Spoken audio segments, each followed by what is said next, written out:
The year 1925 brought many firsts to America. The first woman was elected as governor. The first issue of the New Yorker was published. Sears Roebuck opened their first retail store, and the first inauguration was nationally broadcasted on the radio. Coolidge's inauguration was not the only first on the radio that year. 1925 also saw the first nationally broadcasted trial. It was the John Scopes monkey trial.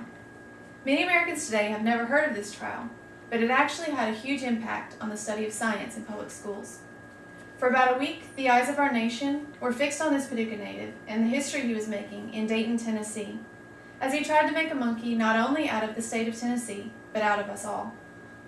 Creation, as described in the Bible, was largely taught in public schools until the publication of Darwin's books. At that point, evolution was highly accepted. Fundamentalist-modernist controversy increased the opposition of the teaching of evolution in schools, and many laws prohibiting the teaching of evolution in schools was defeated in some states, but it was passed in others. The Butler Act in Tennessee was passed, making it illegal to teach against a divine creation, and that man descended from animals. It was considered a misdemeanor and punishable by fine.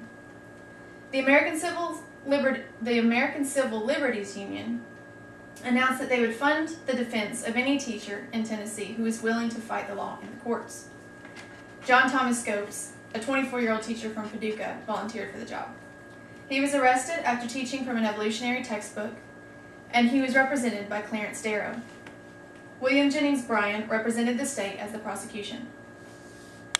Bryan was a 3-time presidential candidate, and he devoted a lot of time to defending biblical principles. It became more of a verbal competition between Darrow and Bryan, rather than a debate over the innocence or guilt of a man who had broken the law. It became a media circus, and the media circus turned into a live circus. There were 2 chimpanzees on display, and street vendors outside the courthouse sold everything from hot dogs to Bibles to stuffed monkeys. The trial lasted 8 days, and at one point they moved outside of the courthouse because they feared that the weight of the amount of people in the courthouse would collapse the floor. At the end of the trial, Darrow requested a guilty verdict because he wanted to appeal to a higher court. The jury complied, and Bryan was denied closing remarks.